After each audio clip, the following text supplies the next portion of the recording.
బేహద్ పరం మహాశాంతి బేహద్ ఆత్మిక పరివారంనకు ఆత్మిక సోదరి సోదరులకు బాపూజీ దశరథ్ భాయ్ పటేల్ తెలుగు ఛానల్కు స్వాగతం. మనము సాక్షి బెహన్ ద్వారా బ్రహ్మ కోరికల నుండి విముక్తుడుగా ఉంటాడు, ఇచ్చారహితంగా ఉంటే సృష్టి ఎలా చేశారు, క్రియేషన్ ఎలా జరిగింది అనేటువంటి టాపిక్ గురించి ఒక పార్ట్లో కొంచెము విన్నాము. దాని కంటిన్యూషను. చాలామందికి సంకల్పం వస్తూ ఉంటుంది, ఇచ్ఛాశక్తి ఎలా క్రియేషన్ అవుతుంది అని. ఎవరు నిమిత్తం అవుతారు, ఇచ్ఛాశక్తి ఎలా వస్తుంది, ఇచ్ఛాశక్తి అనేది ఎలా కలుగుతుంది అనే విషయం గురించి విన్నాము. ఇప్పుడు చూడండి, మేము దీని విషయమే చెప్తానికి వచ్చాను అంటున్నారు సాక్షి వేణు. ఇప్పుడు సృష్టిలో మనము పంచతత్వాలతోటి రాలేదు. సృష్టి ఫస్ట్ పరమతత్వాలతో ఉంది, పరం ప్రకాశంతో ఉండేది. ఫస్ట్ పరం పురుషులు, పరం ప్రకృతులు రచన జరిగింది. తర్వాత మనుషులుగా అయిపోయారు. ఇది కొద్దిగా మీకు మరి ఆశ్చర్యంగా ఉండవచ్చు. పూర్తిగా బ్రహ్మాండము ఇముడ్చుకోవటం జరుగుతుంది, తర్వాత మళ్ళా క్రియేషన్ జరుగుతుంది. మరి బ్రహ్మకు కోరికే లేకుండా ఉంటే ఎక్కడి నుంచి వస్తుంది సృష్టి? క్రియేషను అనగా రచన చేయటానికి క్రియేటర్లో పవరు, సంకల్పము అనేది ఉంటుంది. అది సిస్టమ్ అనుసారంగా నడుస్తూ ఉంటుంది. బ్రహ్మాండానికి ఒక సిస్టమ్ ఉంటుంది. ఇప్పుడు ధ్యాసగా మీరు వినండి, బ్రహ్మాండం యొక్క సిస్టమ్ ఏ విధంగా నడుస్తుంది అంటే, దాని యొక్క సోర్సు రచయిత దగ్గర నుండే సర్కిల్ లాగా పవర్ అనేది పాస్ ఆన్ అవుతూ ఉంటుంది. రచయిత నుండి రచనకి వస్తుంది. అంటే పరబ్రహ్మ నిరాకారి శివుడి నుండి శివశక్తికి వస్తే, తర్వాత బ్రహ్మ విష్ణు శంకర్ను రచన చేయటం, వారికి పవర్ పాస్ అవ్వటము జరుగుతూ ఉంది. ఇలాగా హయ్యర్ సోర్సు నుండి ఇలాగా పవర్ అనేది వస్తుంది. ఇదే మీకు చెప్పేది బ్రహ్మ జ్ఞానము. బ్రహ్మాండము నడిపించేటువంటి జ్ఞానము ఎలాగా అనేది శాస్త్రాల్లో వస్తుంది. కాబట్టి ప్రతి సెకండు అనంత బ్రహ్మాండాలు తయారవుతూ ఉంటాయి, విలీనము అవుతూ ఉంటాయి. అందుకని ఆల్మైటీ అథారిటీ నుండి వచ్చినటువంటి పవరే బీజ రూపీ నుండి వృక్షానికి వస్తూ ఉంటుంది. అందుకనే బీజ రూపంతో కనెక్షను అంటేనే యోగము అని అన్నారు. బ్రహ్మాండము అంటే క్రియేటరు. ఒక బీజము వేయటంతో మరి సృష్టి అనేది స్టార్ట్ అవుతుంది. బాపూజీ ఒక వీడియోలో కూడా చెప్పారు, పోడ్కాస్ట్లో, నిరాకారి మనసు ఉంటుంది, అది చాలా సూక్ష్మంగా ఉంటుంది అని. దీన్ని అర్థం చేసుకోవటానికి సూక్ష్మ తెలివి అనేది కావాలి. బ్రహ్మ కూడా కోరిక అనేది ఉంటుంది ఆ సమయంలో. ఆ కోరిక కారణం వల్లే నిరాకారి యొక్క మనసులో మరి సంకల్పం వస్తుంది. ఆ స్థితిలో నిరాకారి మనసు అక్కడి నుండి ఆకారి రూపము మార్చటంతో, మార్పు రావటంతో రచయిత కూడా ఆకారి మనసు అనేది వస్తూ ఉంటుంది. ఈ యొక్క స్వరూపంలోకి రావటము అనగా సంకల్పం రావటంతో కోరిక కలగటం, రచనకు సంకల్పము వస్తూ ఉంటుంది రచయిత దగ్గర నుండి. అలాగే బాపూజీ కూడా ఆ వీడియోలో చాలా చక్కగా చెప్పారు. ఎవరైతే బ్రహ్మ జ్ఞానిగా ఉంటూ ఉంటారో వారికి ఈ విషయాలు డైరెక్ట్గా అర్థమవుతాయని నేను ఇదే ఇక్కడ చెప్తూ ఉన్నాను. మరి బ్రహ్మకు కోరిక ఎక్కడి నుంచి వచ్చింది అంటే, రూట్ కాజ్ ఎక్కడి నుండి వస్తుంది? కోరికకు రూట్ కాజ్ ఏంటి అని అంటే, బ్రహ్మ కోరిక నుండి విముక్తుడు ఎప్పుడూ ఉండడు. ఆయన కోరిక కలిగే ఉండబట్టే సంకల్పం సృష్టి అనేది చెయ్యాలని వచ్చింది. మరి బీజం నుండి మొలకలు వస్తూ ఉంటాయి, అంటే క్రియేషన్ వస్తూనే ఉంది. ఆకులు, కొమ్మలు, రెమ్మలు ఎలాగా వస్తూ ఉంటాయో అదేవిధంగా సృష్టి కూడా జరుగుతూ ఉంటుంది. పైనుండి క్రియేటరు వచ్చారు. బ్రహ్మలో ఏదైతే బీజం ఉందో అదేవిధంగా మహాబ్రహ్మలో కూడా బీజం ఉంటుంది. మహాబ్రహ్మ ఏదైతే కోరిక ఉన్నదో అలా నడుస్తూ ఉంటుంది. పరం మహాబ్రహ్మ నుండి వస్తూ ఉంటుంది. ఇలాగా వస్తూ వస్తూ పూర్తిగా హయ్యర్ పవర్ నుండి వస్తూ ఉంటుంది. ఈరోజు భూమిపైన ఏదైతే మరి జరుగుతూ ఉందో అది కూడా సూక్ష్మం నుండి స్థూలంలోకి రావటమే. ఇప్పుడు చూడండి, ఒక రాయి అదంతటా అదరే తీసుకురావటం నడవదు, అది కదలటము అనేది జరగదు. ఇంత పెద్ద భూమి, అంతరిక్షంలో ఆకాశంలో గ్రహాలు, ఇన్ని గ్రహాలు, నక్షత్రాలు ఎవరి యొక్క సంకల్ప బలంతో, కోరికతోటి నడుస్తూ ఉన్నాయి. దీని వెనకాల కాన్షియస్నెస్ ఏముంది, ఎలా పనిచేస్తుంది, జడం నుండి ఎలా వచ్చింది అనేది కూడా అర్థం చేసుకోవాలి కదా. చైతన్య శక్తి ఎలా ఉంటుంది? ఇప్పుడు శరీరం జడమైంది అనుకుంటే దానిలో ఆత్మ చైతన్యం ఉన్నది, అలాగే నడిపిస్తూ ఉంది ఈ యొక్క శరీరాన్ని. దీని వెనకాల ఏదో కాన్షియస్నెస్ ఉన్నదనే కదా. అదంతటా అదే కూడా తగలబడలేదు, అంటుకుంటే అవినాశిగా ఉంటుంది.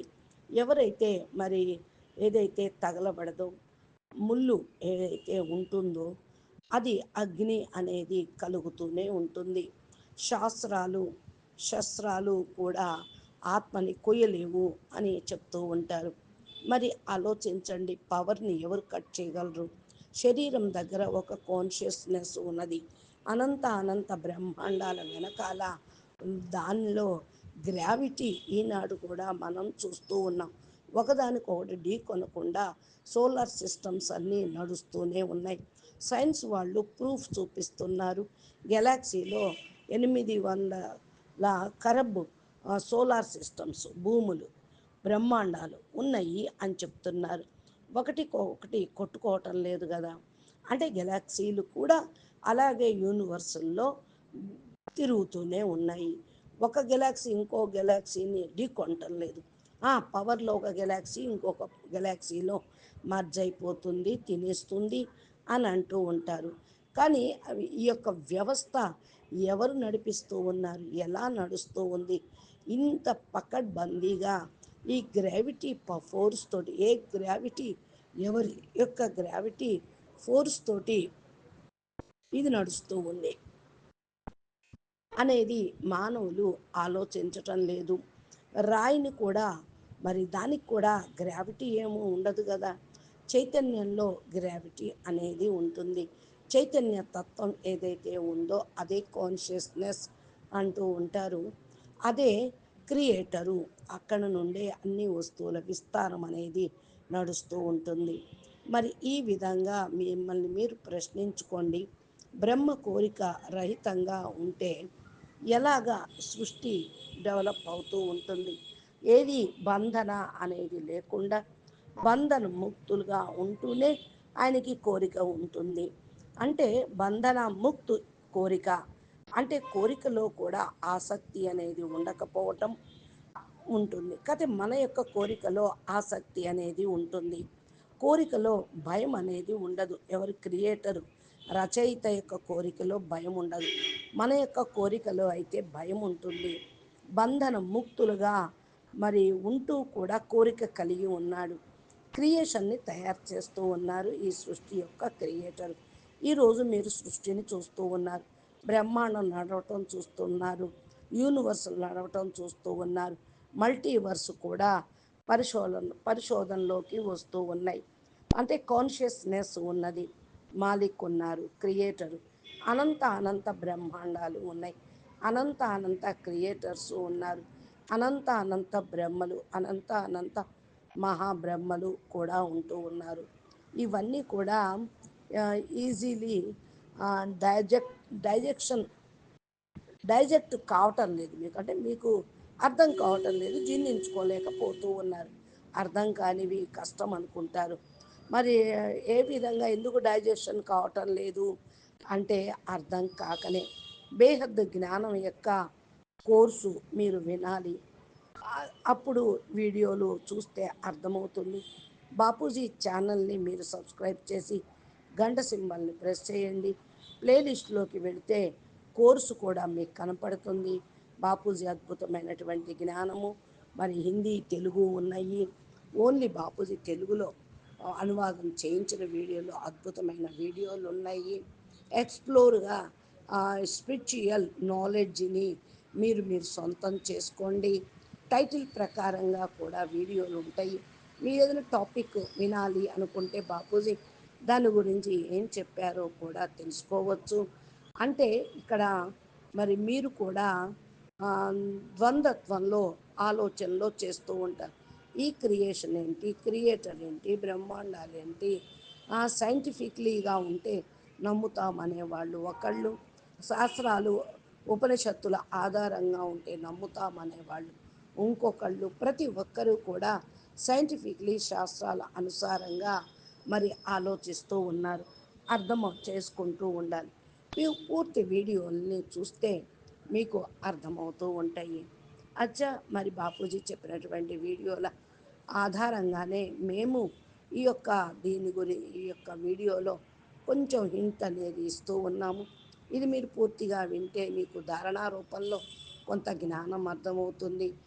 కాబట్టి మీరు పూర్తిగా మరి మా ఛానల్ని ఫాలో చేయండి, సబ్స్క్రైబ్ చేయండి, గంట సింబల్ని ప్రెస్ చేయండి, నోటిఫికేషన్ రూపంలో పొంది బాపూజీ వీడియోలను మీరు అర్థం చేసుకోవటానికి చేయండి. పొద్దున్నే మరి ఎలాగా లేచిన దగ్గర నుంచి రాత్రి అంతవరకు కూడా మీరు ఎలా జీవించాలో, ఏ విషయం తెలుసుకోవాలో, మరి వేరు వేరు డైమెన్షన్ల విషయం గురించిన చర్చ, పరమ జ్ఞానము బాపూజీ ద్వారా ఇవ్వటం జరిగింది. జ్ఞాన చర్చ, ఆత్మ జ్ఞానం, బ్రహ్మ జ్ఞానము, ఈ యొక్క అభియాన్ జాగృతి, ఆత్మ జాగృతి అనేటువంటి విప్లవంలో మీరు కూడా పాల్గొండి.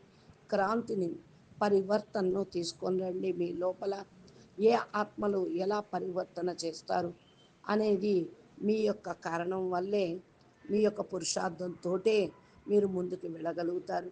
జ్ఞానము, యోగము, ధారణ, సేవ అనే సబ్జెక్టులతోటి మీరు గ్రహించండి. పరం శాంతి యోగము కూడా నేర్పుతూ ఉన్నారు. ఆత్మస్వరూపంలో ఉంటూ యోగంను నేర్చుకోండి. సెల్ఫ్ రియలైజేషన్, సెల్ఫ్ అవేర్నెస్, దానికి సంబంధించిన జ్ఞానం కూడా ఇక్కడ నేర్పడం జరుగుతుంది. ఆత్మబోధ జ్ఞానము నేర్పడం జరుగుతూ ఉంది. వేదాలు, శాస్త్రాలు, గ్రంథాలు గురించి కూడా అనంతుబాయి ద్వారా సందేశాలు వస్తూ ఉంటాయి.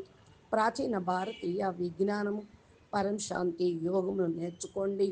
తప్పకుండా మా ఛానల్ని ఫాలో అయ్యి మీరు పురుషార్థాన్ని పెంచుకొని ముందుకు వెళతారని ఆశిస్తూ ముగిస్తూ ఉన్నాము. అచ్చా, పరం శాంతి. నమస్తే, ధన్యవాదాలు.